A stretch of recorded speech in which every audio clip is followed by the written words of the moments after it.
여러분들은 커피를 좀 좋아하세요? 커피. 언제부턴가 정말 우리나라가 이 식사 후에 이 아메리카노를 깔끔하게 마시는 문화가 언제부턴가 자리 잡은 것 같아요. 정말 정말. 제가 처음 커피 아메리카노를 마셨을 때가 고등학교 때였던 것 같은데 너무 쓴 사약 같아가지고 저는 약간 달달한 거 먼저 시작을 했거든요. 근데 요즘은 뭐 초등학생들도 제가 카페에 가보면 초등학생들도 커피 시켜가지고 거기서 교제하고 나눔하더라고요. 충격적이었어요.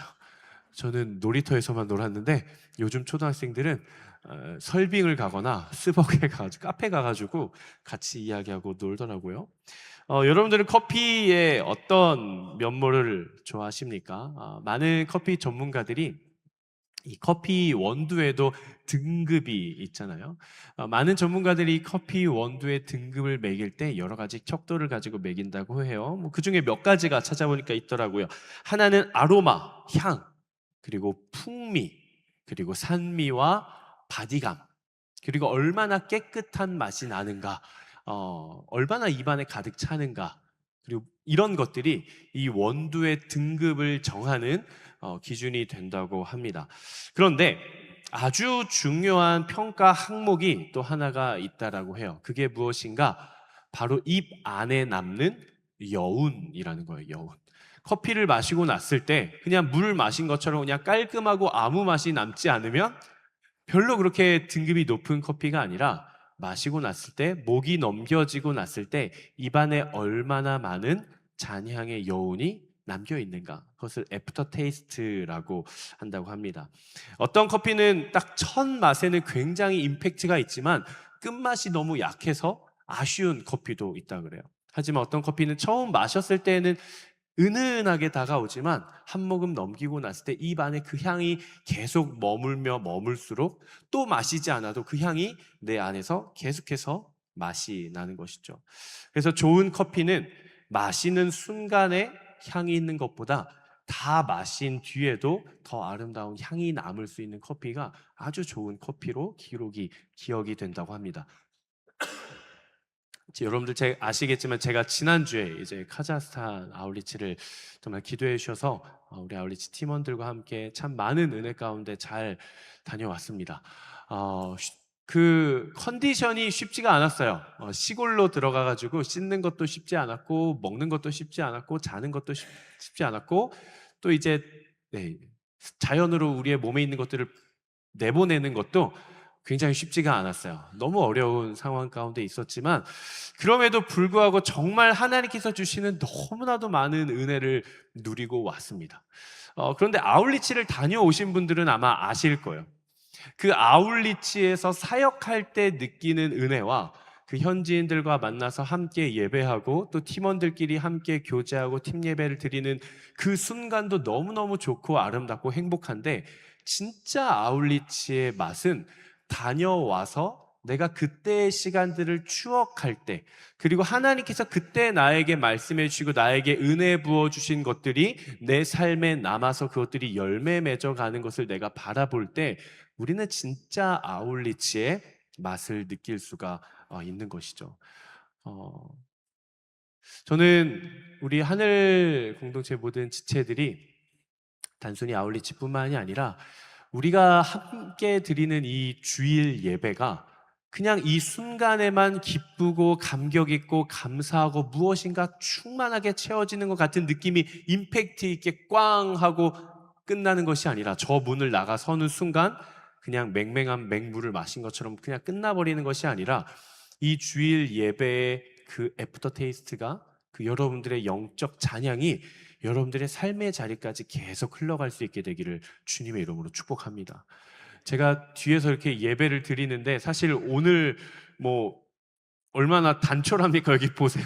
건반 한 대, 딱 한 대 있고 기타 한 대 있고 찬양 인도자 한 명 있고 싱어 양쪽에 우리 자매들 딱 두 명만 있는데, 제가 오늘 예배를 드리면서 그걸 느꼈어요. 예배는 소리로 채우는 게 아니구나라는 걸 제가 정말 오늘 또 새롭게 느꼈어요. 우리가 정말 하나님 앞에 예배를 드린다는 것이 그저 어떤 악기적인 사운드, 추가적인 어떤 악기의 사운드, 그리고 싱어들의 보컬의 소리, 그냥 단순히 그런 어떤 요소적인 것들로 가득 채워졌을 때, 그 레이어가 쌓였을 때 충만한 예배가 되는 것이 아니라 정말 하나님께서 이곳 가운데 강력하게 임재하시고 가득 채워지시면 그것이 진정한 하나님께서 통치하시고 영광 받으시는 예배구나라는 것을 제가 뒤에 있는데 너무너무 많이 느꼈습니다. 저는 여러분들이 이 예배의 자리에서 받은 은혜가 여러분들의 삶의 자리까지 가지고 갈 수 있게 되기를 바랍니다. 오늘 우리가 함께 나눈 말씀은 요한복음 14장인데요. 요한복음 14장의 내용은 예수님께서 십자가에 달리시기 직전, 이제 이 땅 가운데 제자들과 함께 생활을 하시다가 마지막 이제 떠나시기 직전에 제자들에게 마지막으로 가르쳐 주시는 그 고별 설교의 내용 중에 일부입니다. 예수님은 곧 떠나십니다. 1년, 2년, 3년 뒤에 떠나시는 게 아니라 곧 떠나세요. 한 다음 주쯤이면 이제 예수님은 십자가에 달려 죽으시는 거예요. 그때 제자들이 느끼는 감정은 뭐였을까요? 내가 제자라면, 내가 그 12제자 중에 한 사람이라면 정말 이 예수라는 사람이 펼치는 그 능력을 보고 와, 이분이야말로 진짜 구원자구나라는 것을 고백하고 내 삶의 모든 것을 다 버려두고 따라갔는데 눈앞에서 처참하게 십자가에 달려 죽는 광경을 보았을 때 그 제자들의 감정은 어땠을까요? 우리 주님께서 십자가를 지시기 위해 이 땅 가운데 오셨고 드디어 그 임무를 완수하시는구나, 할렐루야, 하나님께 영광의 박수, 이랬을까요? 그러지 않았을 거예요. 아마 제자들은 어마어마한 실패감을 느꼈을 것입니다. 예수라고 한다면 내 인생을 책임져 줄 것 같았는데 그 끝에 가보니까 너무나도 처참하게 두 강도와 함께 십자가에 달려서 아주 모욕적으로 십자가에 달려 죽는 것이죠. 아마 제자들은 버림받은 느낌을 받게 될지도 모르겠어요. 그래서 예수님께서 제자들에게 이렇게 말씀을 하시는 거예요. 떠나시기 직전에 우리 오늘 본문 16절에서 18절 말씀 한번 같이 읽어보겠습니다. 우리 16절, 17절, 18절 말씀, 우리 3절 말씀 한번 같이 읽어보겠습니다. 예수님의 말씀이에요. 시작.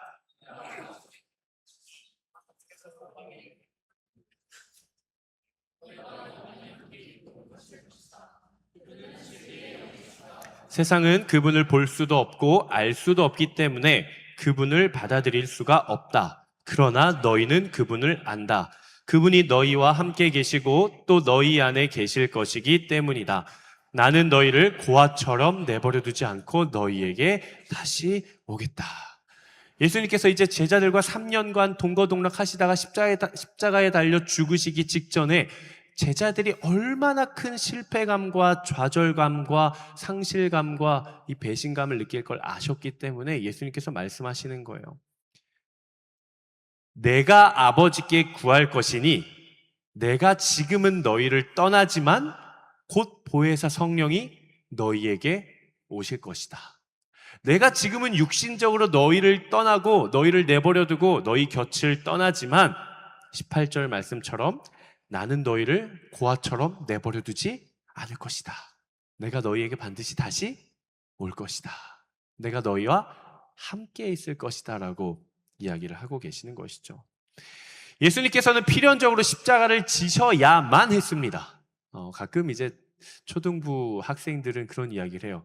예수님이 울트라 캡처 슈퍼파워 짱 능력이 있으신 분이시면 말씀 한마디로 모든 구원을 이루시면 되는데 왜 죽어야 돼요? 왜 굳이 그렇게 죽으셔야 돼요? 그렇게 능력 있으신 분이라면서? 라는 이야기를 해요.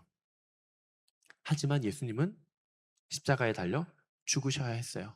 그게 우리를 향한 하나님의 약속이었기 때문에 그래요.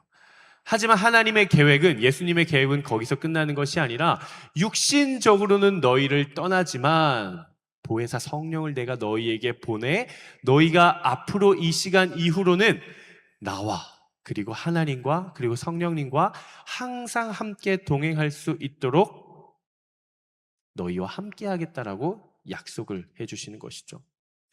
그러니까 이 약속은 무엇인 것인가? 예수님께서 제자들을 떠나신 그 빈자리가 단순한 부재가 아니라 도리어 예수님이 함께 계실 때보다 더 깊은 임재와 더 깊은 동행을 할 수 있도록 성령을 보내주시겠다라고 약속을 해주시는 거예요. 이것은 마치 어떤 것인가?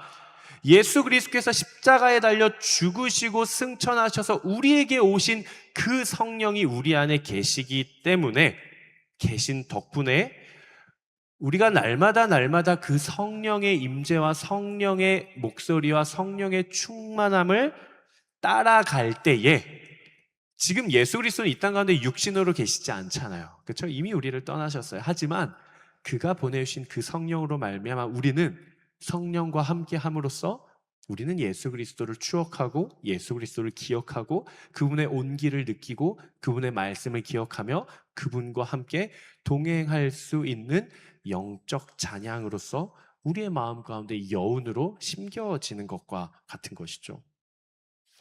우리는 예수 그리스도를 따라 살아가는 사람들을 가리켜서 제자라고 부릅니다. 제자. 여러분 제자이십니까? 네, 우리는 제자죠. 우리는 예수 그리스도를 따라 살아가는 제자예요. 제자라는 사람들, 제자는 과연 어떤 삶을 살아가는 사람들인가? 아마 여러분들의 언어로, 여러분들의 고백으로 다양하게 정리를 할 수 있을 거예요. 이 사람이 제자입니다. 이런 사람이 제자입니다. 그런데 저는 오늘 이렇게 좀 정리를 하고 싶어요. 한번 저를 따라 선포해 보시겠어요? 그리스도를 따라 세상 가운데 잔향을 남기며 살아가는 사람들. 예수 그리스도를 따라 성령과 함께 동행함으로써 예수 그리스도께서 우리에게 주셨던 그 온기와 말씀과 그 따뜻함과 그 비전의 잔향을, 그 거룩한 영적 잔향을 세상 가운데 흘려보내며 남기며 살아갈 수 있는 사람들. 그리고 이 잔향, 우리의 삶에 있어서의 이 잔향은 그리스도를 따라 살아가는 사람들이 세상 가운데 남기는 거룩한 영적 여운이라고 이야기를 할 수 있을 것 같아요. 여러분들이 지나간 자리에 남아있는 것은 무엇입니까? 가정에서든 아니면 여러분들이 예배 드린 그 예배의 자리든 아니면 여러분들이 운전을 하시는 분들은 운전을 하고 지나간 그 자리든 아니면 여러분들의 직장이든 아니면 여러분들의 캠퍼스든 여러분들의 인생 가운데 내가 예수 그리스도의 이름을 붙들고 살아간다라고 하는 크리스천, 제자로서 살아갈 때 여러분들이 지나가고 남은 그 자리에 남아있는 잔향은 어떤 향기가 납니까? 저는 여러분들이 지나간 그 자리에 사랑의 향기가 머물게 되기를 축복합니다. 무엇보다 예수 그리스도의 향기가 남게 되기를 축복합니다. 그리고 선한 영향력들이 남고 진정한 좋은 추억들이 남게 되기를 주님의 이름으로 축복해요. 우리가 지나간 자리에 예수 그리스도의 향기가 남는다라는 것이 무엇을 의미하는가? 내가 예수 그리스도의 이름을 붙들고 제자라는 정체성, 크리스천이라는 정체성, 그래도 우리가 교회 다닙니다라고 이야기를 할 수 있는, 그래도 제가 예배자입니다라고 이야기를 할 수 있는 삶을 살아갈 때에 내가 지나간 자리에 그리스도의 향기가 남는다? 과연 그 말은 어떤 말인가? 그리고 어떤 인생을 의미하는가? 한번 저를 따라 선포해 보시겠어요? 하나님께 영광이 되는 삶. 하나님께 영광이 되는 삶이에요. 모든 관심과 인정과 영광을 내가 받는 것이 아니라 나는 죽고 그리스도가 다시 사는 삶이며 내가 하나님을 통해 일하는 것이 아니라 하나님께서 나를 통해 일하시는 삶인 것이죠. 내가 무엇인가 섬김을 했을 때에도 그 섬김을 통해서 나의 수고와 열심과 노력이 자꾸 드러나는 것이 아니라 나의 섬김을 통해 예수 그리스도가 기억되고 예수 그리스도께서 영광 받으시고 하나님의 일하심이 나타날 수 있는 삶, 그런 삶이야말로 그리스도의 향기가 남는 삶인 것이죠. 우리 고린도후서 2장 15절의 말씀을 한번 같이 읽어보도록 하겠습니다. 네, 고린도후서 2장 15절 우리 한번 큰 목소리로 같이 한번 읽어보겠습니다. 시작!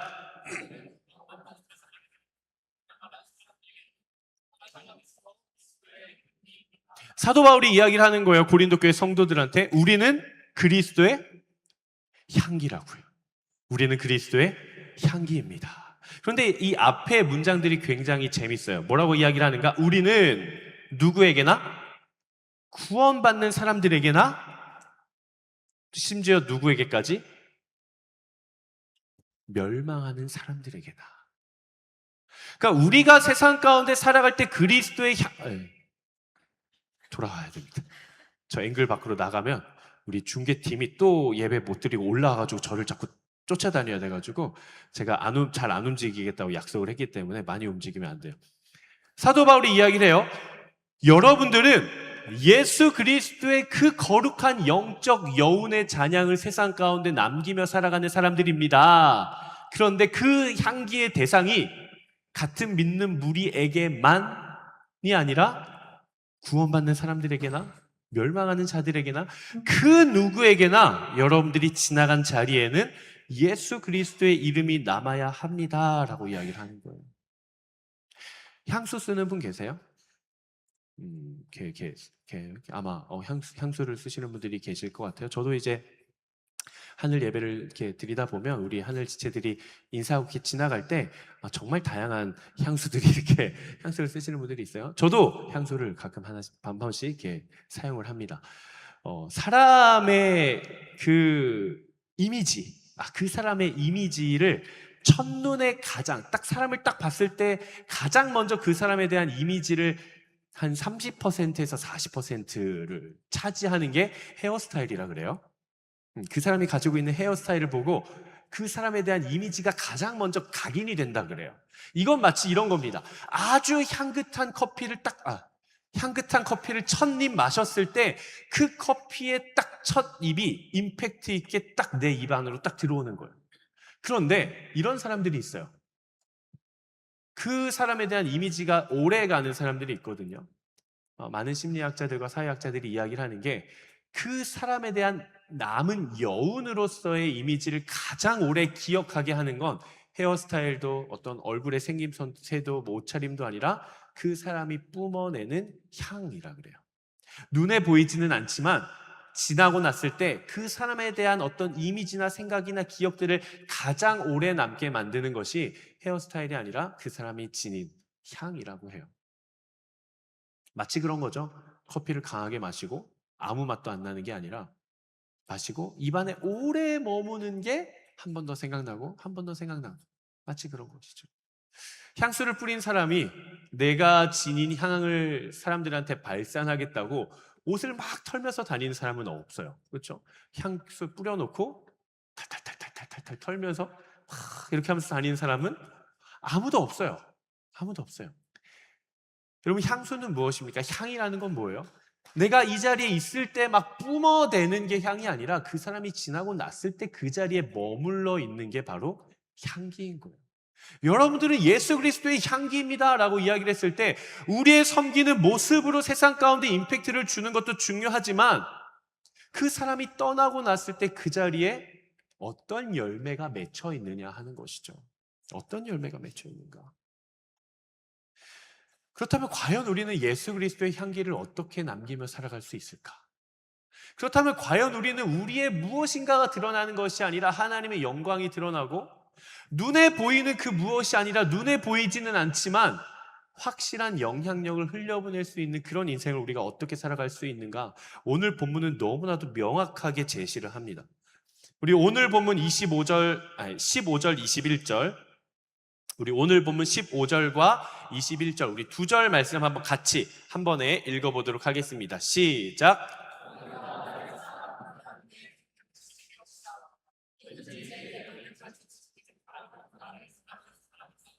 나를 사랑하는 사람은 내 아버지의 사랑을 받을 것이고 나 또한 그 사람을 사랑하고 그 사람에게 나를 나타낼 것이다. 오늘 예수님께서 너무나도 명확하게 이야기를 하세요. 뭐라고 말씀하시는가?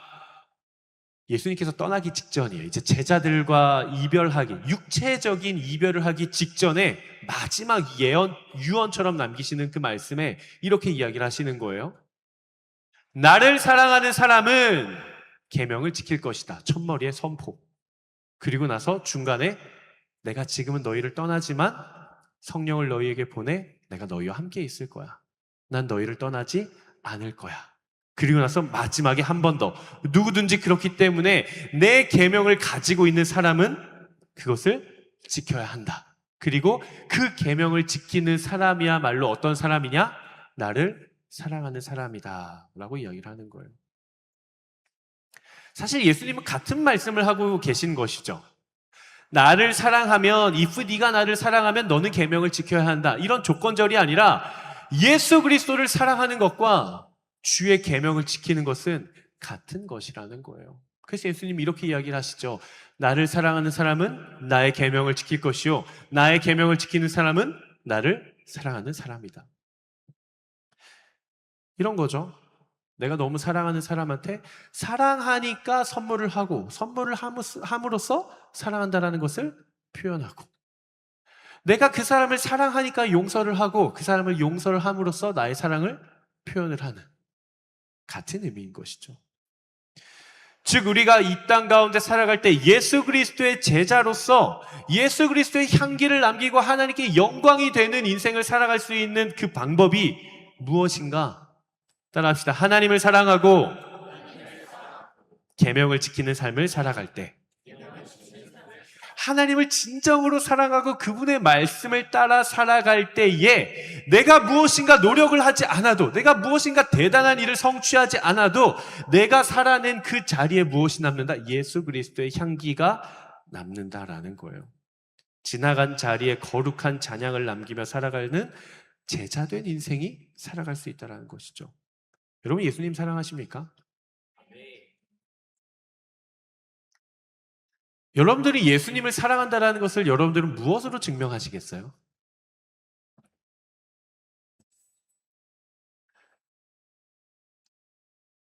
나는 예수 그리스도를 사랑한다, 난 하나님을 사랑한다라는 것은 나는 무엇으로 그 마음을 내가 증명해낼 것인가? 무엇으로 표현할 것인가? 다양한 방법들이 있을 수 있겠지만 저는 오늘 이런 방법을 좀 소개하고 싶습니다. 예수님을 사랑한다라는 것은 예수님의 마음을, 예수님의 마음이, 예수님의 마음을 삶의 방향으로 삼는 것이죠. 그분의 마음을 내 삶의 방향으로 삼는 거예요. 내가 하고 싶은 대로만 따라 살아가는 것이 아니라 예수 그리스도라면 어떤 마음을 품으셨을까를 질문해 보는 거예요. 예수님이라면 어떤 마음이셨을까? 이런 거죠. 누군가 나에게 상처 입혔어요. 누군가 나에게 서운하게 했어요. 누군가 나를 억울하게 했어요. 누군가 내 뒷담화를 깠어요. 예수님한테 가서 물어보는 거예요. 예수님, 형님, 물어봐요. 예수 형님, 누가 예수님 모함하고, 누가 예수님 뒷담화하고, 누가 예수님한테 상처 입히고, 누가 예수님 억울하게 했을 때 예수님 어떻게 하실 거예요? 예수님 그 사람 생각하면서 어떤 마음이 드세요? 물어보는 거예요. 예수님은 어떤 마음 드셨을까요? 기회만 와봐라. 내가 그놈의 자식 그냥 아주 많은 사람들 앞에서 그가 얼마나 악독하고 나쁜 놈인지를 내가 증명해내고야 말겠다. 이런 마음을 가지고 예수님께서 그 사람을 생각하실까요? 그렇지 않았을 것 같아요. 예수님이라면 그 사람을 향해 어떤 마음을 지니셨을까? 예수님이라면 우리 가정을 향해 어떤 마음을 지니셨을까? 예수님이라면 내 인생을 향해 어떤 마음을 지니셨을까? 이걸 고민해 보는 것이죠. 연인 관계이든 이제 부부 관계이든 선택이 달라지는 것 같아요. 정말 사랑하는 사람이 생기면, 정말 사랑하는 사람이 생기면 선택이 달라져요. 늘 나를 위한 선택을 했었다면, 정말 사랑하는 사람이 생기면 그 사람을 위한 선택을 하게 됩니다. 연인 관계가 됐든, 뭐 부모 관계가 됐든, 부모 자식 관계가 됐든, 아니면 부부 관계가 되었든, 정말 내가 사랑하는 마음으로 사랑하는 사람이 생기면요, 나의 선택이 나를 향하지 않고 그 사람을 향하게 되어 있어요. 그런데 이것이 무엇인가 윤리, 도덕, 규범적인 어떤 규율과 율법에 움직이셔도 된다고. 네. 윤리 규범적인 기준의 어떤 잣대에 옳기 때문에 내가 그것을 어쩔 수 없이 하는 것이 아니라 그게 기뻐요. 그 사람을 위해 나를 헌신하고 희생하고 나를 그 사람한테 맞추는 그 선택이 도리어 내 안에 기쁨이 되는 것이죠. 자발적인 순종이며 기쁨의 헌신인 거예요. 그런 이야기 많이 들어보셨죠? 사랑하면 닮아간다. 사랑하면 닮아간다. 부부는요 진짜 닮아가요. 사랑하면 닮아가요. 말투도 닮고요. 삶의 습관도 닮고요. 닮아가요. 부모를 사랑하며 가치관이 닮고 예수를 사랑하면 그가 살아냈던 삶의 방식과 마음과 가치관이 내 안에 닮아갈 수밖에 없는 거예요. 내가 예수 그리스도를 진짜 사랑한다라고 한다면. 만약 이런 분 계세요? 내가 믿음을 가지고 신앙생활을 하는데 아무리 봐도 내 마음의 상태와 내 생각과 내 감정과 나의 삶의 어떤 방향들의 한 걸음 한 걸음이 예수 그리스도와는 조금 차이가 먼 것 같아요. 용서하는 것도 쉽지 않고, 누군가를 사랑하는 것도 쉽지 않고, 거룩하게 살아가는 것도 쉽지 않고, 예수 그리스도를 따라 살아가고 싶지만 자꾸만 세상을 향해 살아가는 것 같고, 무엇인가 믿음을 가지고 살아가면 살아갈수록 예수 그리스도와 멀어져 가는 것 같은 그런 나의 모습들을 바라보게 되는 순간들이 있어요. 인생을 살아가다 보면. 그럼 그때 우리는 뭐 해야 돼요? 하나님과 나의 관계를 가장 먼저 점검해야 돼요. 하나님과의 관계. 지금 여러분들에겐 믿음이 부족한 게 아니에요. 여러분들에게는 의지가 부족한 게 아니에요. 하나님과의 관계가 멀어져 있는 것이죠. 정말 여러분들이 하나님과의 관계가 친밀함에, 정말 그 친밀함의 관계 가운데로 들어가게 되면 정말 그 하나님의 사랑, 예수 그리스도의 십자가의 사랑의 그 크고 놀라운 그 친밀한 관계에 깊이 들어가게 되면 지금껏 우리가 고민하고 있었던 그 모든 것들이 나를 쥐고 흔들지를 않아요.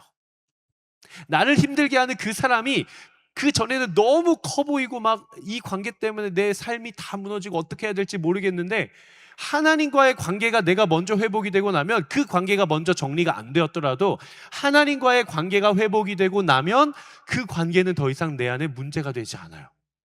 도저히 용서도 못할 것 같았던 그 사람이지만 내가 먼저 가서 인사하게 돼요. 안녕. 내가 먼저 연락하게 돼요.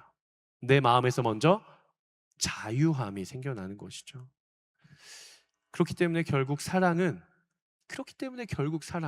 하나님을 사랑하고 예수 그리스도를 사랑한다라는 것은 그분의 말씀에 따른 순종의 결과로 나타난다라는 것입니다.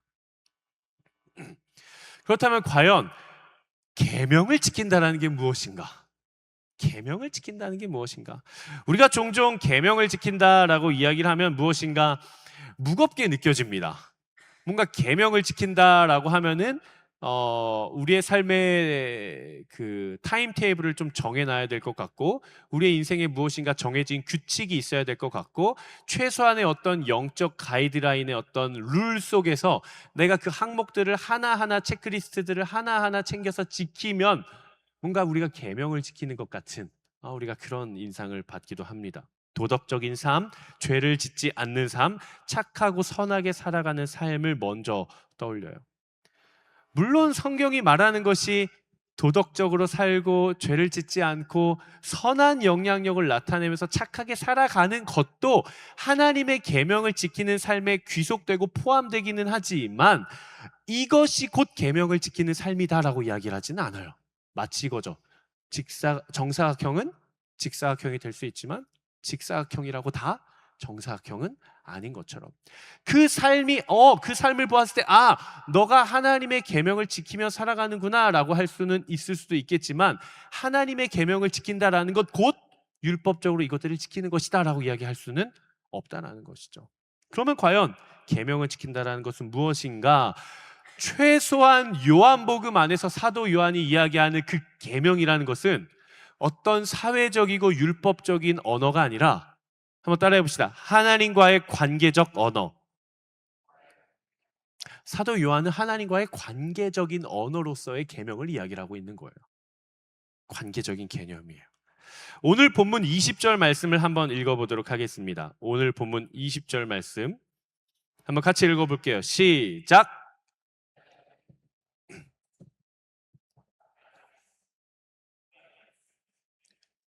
이거 너무너무 중요한 구절이라 한 번만 더 읽어볼게요. 시작!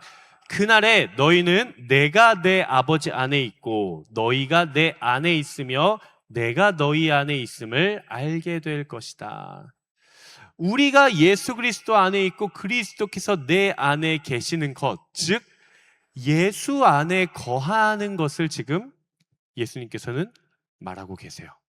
그러니까 예수님께서는 지금 제자들을 향해, 이 땅에 남아있을 제자들을 향해 뭘 말하고 계시냐? 마지막 유언처럼 하시는 말씀이 이거예요. 너희가 나를 진짜 사랑하면 내 계명을 지켜야 한다. 그리고 마지막에 너희가 정말 내 계명을 지키는 사람이라면 너희는 나를 사랑하는 사람이다. 그러면서 그 안에 힌트를 주시는데, 어떻게 힌트를 주시냐? 너희가 큐티도 하고 새벽 예배도 하고 주일 예배 늦지 말고 11조 열심히 하고 주일 헌금 매주 똑같이 하고 이런 리스트들을 다 지키면 너희가 계명을 지키는 것이다 라고 이야기하지 않고, 내가 아버지 안에 함께 교제하는 것처럼 너희가 내 안에 거하고 내가 너희 안에 거하게 되면 그것이야말로 나를 사랑하는 것이요 나의 계명을 지키는 것이다 라고 선포하시는 것이죠. 그리고 나서, 이렇게 선포하시고 나서 요한복음 15장에 가서 비유를 들어서 가르쳐 주십니다. 그게 무슨 비유예요? 참 포도나무 비유예요. 나는 참 포도나무요 너희는 가지라.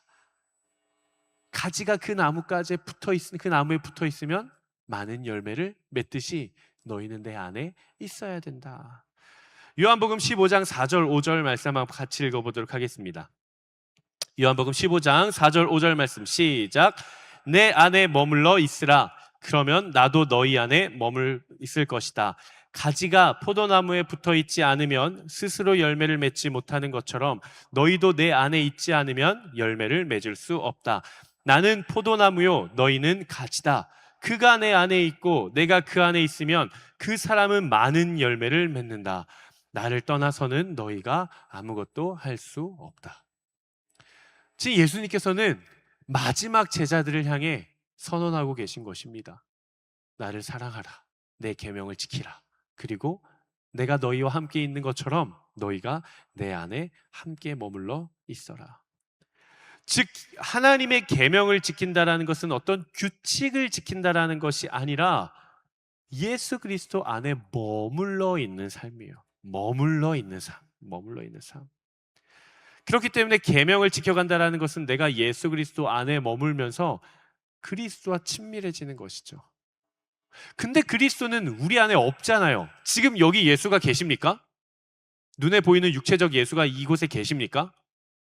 거기서 이분이 예수이십니다라고 하면 이제 바로 이단이 되는 겁니다.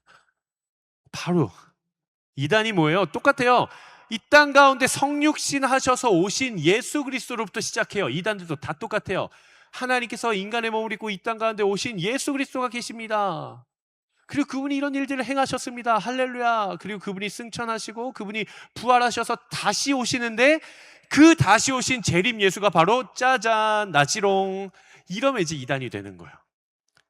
육신으로 있는 예수 그리스도는 우리를 떠나셨어요. 우리와 함께 계시지 않아요. 이곳에 예수 그리스도는 계시지 않아요. 이제 이것만 따서 하면 이제 제가 이단이 되는, 이것만 딱 따서 하면은. 하지만 예수 그리스도는 무엇으로서 우리와 함께 하십니까? 성령이요. 그분의 육신의 몸은 예수 그리스도의 십자가를 지셔야 했기에 육신의 몸은 떠났지만, 마치 그 거룩한 영적 찬양이 우리의 인생과 우리의 영혼과 여러분들의 존재 안에 머물러 있는 것처럼 성령께서 여러분들과 함께 계시는 것이죠. 그렇기 때문에 우리는 성령 안에 동행함으로써 우리는 누구와 동행을 하는 거예요? 예수 그리스도와 동행하는 것이죠. 왜? 우리는 그 성령의 향기를 통해, 성령의 영적 찬양과 그 여운을 통해 우리는 누구를 느낄 수 있기 때문에, 그리스도의 사랑과 그리스도의 지혜와 그리스도의 말씀과 그리스도의 삶을 우리가 느끼고 깨달을 수 있기 때문에 그리스도와 함께 할 수 있는 것이죠. 우리가 인생을 살아갈 때 그 성령의 통치 안에, 그리고 성령의 다스리심을 따라 살아간다면 우리는 그리스도 안에 머무는 것이고 그리스도와 함께 동행하는 것이고 우리는 그리스도 안에서 많은 열매를 맺으며 살아가게 되는 것입니다. 그리고 여러분들이 이 땅 가운데 살아가며 맺어갈 그 열매가, 바로 그 열매가 무엇인가? 우리가 지나간 자리에 남아있는 선한 능력과 거룩한 찬양의 씨앗들이 만들어내는 바로 성령의 열매인 것이죠. 저는 여러분들이 지나간 그 자리에 성령의 열매가 맺히게 되기를 주님의 이름으로 축복합니다. 사랑, 희락, 화평, 오래 참음, 자비, 양선, 충성, 온유, 절제, 이와 같은 성령의 열매들이 여러분들이 지나간 자리자리마다 맺히는 거예요. 얼마나 좋습니까? 내가 가는 곳마다 자꾸 깨져요. 너무나도 좋았던 팀 모임을 내가 가니까 막 깨지고, 막 내가 그 안에서 교제하다 떠났는데 이 막 팀이 파탄나고, 그러는 것이 아니라 깨어졌던 관계도 내가 들어갔다 나오면 회복이 되는 거예요. 깨어졌던 가정도 내가 들어갔다 나오면 사랑으로 연합되는 거예요. 무너져 있는 모든 예배의 자리들도 내가 들어갔다 나오면 그 자리에 성령의 열매가 맺히면서 하나님을 향한 예배가 회복되고 교회가 세워지는 거예요. 저는 그러한 따뜻한 온기를 가지고 선한 영향력을 지닌 성령의 사람들로 살아갈 수 있는 여러분 되시기를 주님의 이름으로 축복합니다. 말씀을 조금 마무리하려고 합니다. 말씀을 마무리하려고 해요. 저는 몸에 열이 좀 많거든요. 그래서 겨울에도 좀 손발이 좀 뜨거운 편이에요. 근데 간혹 제 손이 차가워질 때가 있어요. 그래서 저는 누군가와 악수를 하기 전에 무조건 손을 주머니에 넣거나 손을 맞잡고 손을 녹여요. 막 따뜻하게 해요. 왜 그러냐면은 제가 언젠가 한번 잘 모르는 목사님이었어요. 청년 때 잘 모르는 목사님이었는데 그분이 오셔서 이제 말씀을 전해 주시는데 제가 너무 큰 은혜를 받아서 저분과 꼭 한번 인사를 하고 싶다. 왜냐면 제가 그때 진짜 힘들었거든요. 여러분 나이대였던 것 같아요. 25, 26, 27, 28 이런 20대 중후반에 정말 힘들었어요. 너무 힘든 인생의 시기였고 하나님이 계시지 않는 것 같고 하나님이 나를 사랑하시지 않는 것 같고 하나님이 나를 떠난 것 같고 하나님이 나를 책임져 주시지 않는 것 같은, 다른 사람들은 인생이 믿음을 가지고 살아갈 때 다 잘 세워져 가는데 왜 자꾸 나는 조금씩 뒤처지는 것 같고 뭔가 실패할 것 같고 그런 막연한 불안함과 두려움 속에 살아가고 있을 시절이 있었습니다. 근데 그 목사님이 설교를 딱 듣는데 너무 마음의 위로가 되는 거예요. 그래서 예배가 끝나고 가가지고 이제 인사를 드렸습니다. 안녕하세요. 저는 김한국이라고 하는 청년인데요. 제가 저저저저저저저고 이제 목사님이 이렇게 다 들어주시고 그러냐, 기도하겠다, 하나님이 함께 하실 거다, 이렇게 짧게 인사를 나누고 나서 마지막 이제 악수를 청하시더라고요. 이제 악수를 한번 청해 주셔가지고 제가 악수를 딱 했는데 그때 그 손이 너무 따뜻한 거예요. 너무 따뜻한 거예요. 손을 딱 잡았는데 그 손이 너무 따뜻한 거예요. 근데 그 따뜻한 손이 저에게는 어떻게 느껴졌냐면 그 목사님이 저를 위로해 주시는 것 같았고, 그리고 하나님께서 저를 안아주시는 것 같았어요. 저를 위로해 주시는 것 같았어요. 저는 그 손의 온기가 아직도 제 안에 너무 짙은 추억으로 남아있어요. 그래서 제가 그때 그 경험이 너무 좋았어가지고 제가 누군가의 손을 잡아야 될 때나 누군가와 악수를 해야 될 때는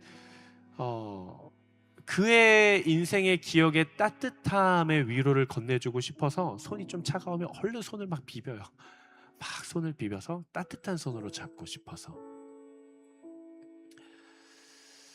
저는 여러분들이 인생을 살아감에 따뜻한 잔향을 남길 수 있는 사람들이 되기를 주님의 이름으로 축복합니다.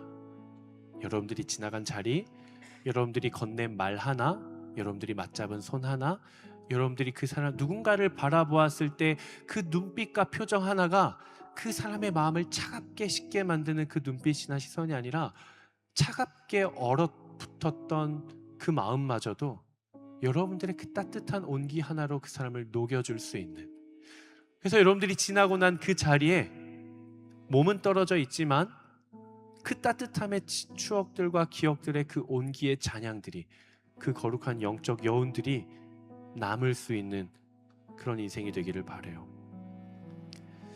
마지막으로 여러분들에게 질문을 하나 하고 싶어요. 여러분들이 지나간 자리에 무엇이 남기를 원하십니까? 여러분들의 20대 이 청년의 때에 여러분들의 인생 전체를 바라보았을 때, 나중에 30대, 40대, 50대, 60대, 70대, 80대가 되었을 때, 여러분들의 노년의 때가 되어 여러분들의 인생을 돌아보았을 때, 나의 20대에 이것이 남았구나. 그때 무엇이 남기를 원하세요? 하나님께서 허락해 주신 여러분들의 인생이라는 그 하루의 시간 속 여러분들이 지나고 난 그 하루의 흔적들 가운데 여러분들은 무엇이 남기를 원하십니까? 어떤 사람들은 여러분들의 재능을 기억할 수도 있어요. 어떤 사람들은 여러분들의 리더십을 기억할 수도 있겠죠. 어떤 사람들은 분위기를 밝게 해주는 여러분들의 유머 감각과 재치를 기억할 수도 있을 거예요. 근데 여러분 꼭 기억하십시오. 하나님께서 원하시는 것은 그런 것들이 아닙니다. 우리의 이 땅에서의 인생, 우리가 정말 이 땅에서 지나가는 인생을 살아갔을 때, 마지막 하나님 앞에 마주 섰을 때, 사랑하는 아들아, 사랑하는 내 딸아, 너는 이 땅 가운데 무엇을 남기고 왔니? 라고 물어보셨을 때, 저는 여러분들이 예수 그리스도의 이름을 남길 수 있게 되기를 주님의 이름으로 축복합니다. 저는 여러분들이 이 땅 가운데 예수 그리스도의 그 따스한 손길을 남길 수 있게 되기를 주님의 이름으로 축복합니다. 저는 여러분들이 지나간 그 자리에 예수 그리스도의 따뜻한 시선과 그 마음과 그 사랑, 그것들이 남게 되기를 축복해요. 세상 사람들이 혹은 믿음의 사람들이 여러분들에 대해 평가할 때, 그 사람은 리더십이 너무 좋아, 그 사람은 달란트가 너무 좋아, 물론 그것들도 너무 좋지만 저는 여러분들의 지나간 그 자리에 이런 평가가 있었으면 좋겠어요. 그 사람을 생각해 보니까 참 그 사람은 예수의 마음을 가지고 있었던 사람이었던 것 같아. 지금은 떠났지만 그 사람을 추억해 보면 참 그 사람은 믿음이 있었던 사람이었던 것 같아. 그 사람을 생각하면 예수 그리스도의 사랑이 느껴지는 것 같아. 이런 평가들이 여러분 안에 있게 되기를 주님의 이름으로 축복합니다. 그것이 바로 예수 그리스도께서 이 땅 가운데 떠나신 뒤에 성령께서 남기신 흔적이었고, 그리고 오늘 우리를 통해 세상 가운데 남기기를 원하시는 하나님의 원하시는 예수 그리스도의 향기인 것입니다. 여러분들을 응원하고, 정말 날마다 저도 정말 예수님의 마음으로 여러분들을 지지하고 응원하고 축복하고 기도하고 있어요. 여러분들 힘을 내셔서 하나님 허락해 주신 인생 살아갈 때에 또 정말 멋지게 살아낼 수 있는 여러분 되기를 바랍니다. 이 시간 우리가 함께 말씀을 붙들고 함께 찬양하고 기도했으면 좋겠는데요. 우리 가능하신 분들 함께 자리에서 함께 일어나 보시겠습니다.